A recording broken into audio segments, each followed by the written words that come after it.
चलो ये क्वेश्चन देखते हैं। Each of three blocks P Q R shown in figure has mass of 3 kg. Each of the wires A and B has cross sectional area 0.005 cm square and Young's modulus 2 into 10 raised to power 11 Newton per meter square. Neglecting friction, the longitudinal strain on wire B कितना है? ठीक है, तो आपका Young's modulus is strain upon stress upon strain, F upon A upon strain. मुझे strain निकालनी है, तो स्ट्रेन क्या हो जाएगा? मेरा मेरा स्ट्रेन जो है वो होता है F अपॉन ए वाई। ठीक है, अब ये F को कौन सा F लूँ मैं? ये वायर बी का चाहिए मुझे, तो कौन सा F लूँ? F जो होगा ये होगा टेंशन इन द वायर। देखो डेफिनेशन क्या है स्ट्रेस का? Restoring force, internal restoring force per unit area.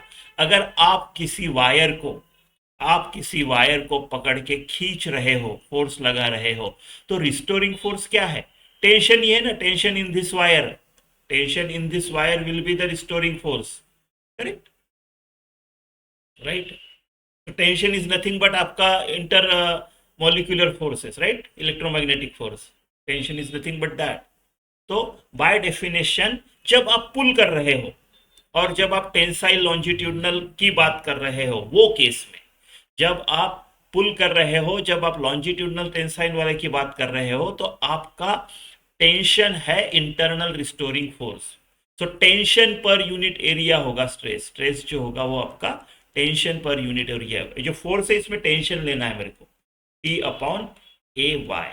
ठीक है, बस ये मेन था, बाकी तो ठीक है। अभी आपको पता है टेंशन कैसे ढूंढना है, राइट? आप फ्री बॉडी डायग्राम्स बनाओगे, इक्वेशंस बनाओगे, लॉज ऑफ मोशन। तो 3 kg है तो इसका 3g होगा, मान लो इसका एक्सेलरेशन a है, राइट? ये दोनों कनेक्टेड है, सेम एक्सेलरेशन से जाने वाले हैं। ये सेम, इनका भी एक्सेलरेशन a ही रहेगा, राइट? सेम एक्सेलरेशन से जाएंगे। अगर ये कनेक्टेड है, सेम एक्सेलरेशन से जा रहे हैं, तो मैं इनका एक बॉडी बना सकता हूँ, राइट? 6 kg का एक सिंगल बॉडी बना सकता हूँ। तो लेता हूँ, चलो इसको लगा, ठीक है, दोनों को लगाते हैं। ये यहाँ इसके ऊपर ये 6 kg का जो कंबाइंड मास है, इसके ऊपर सिर्फ टेंशन है, तो T equal to 6a, F equal to ma।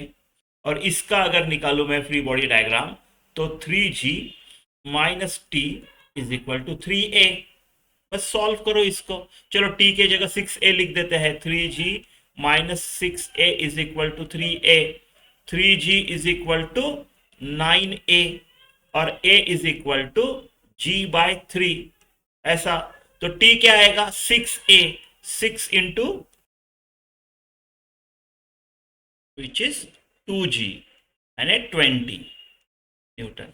तो डाल दो इसमें 20, तो 20 अपॉन ए कितना है? देखो 0.005 यानी 5 इंटू 10 रेज टू पावर -3। ये cm स्क्वायर है, तो मीटर स्क्वायर के लिए और एक ये आ गया। और y क्या है? 2 इंटू 10 रेज टू पावर 11। ये 11, ये 7 बचे 4, ये 10 और ये 4 हो गए 5।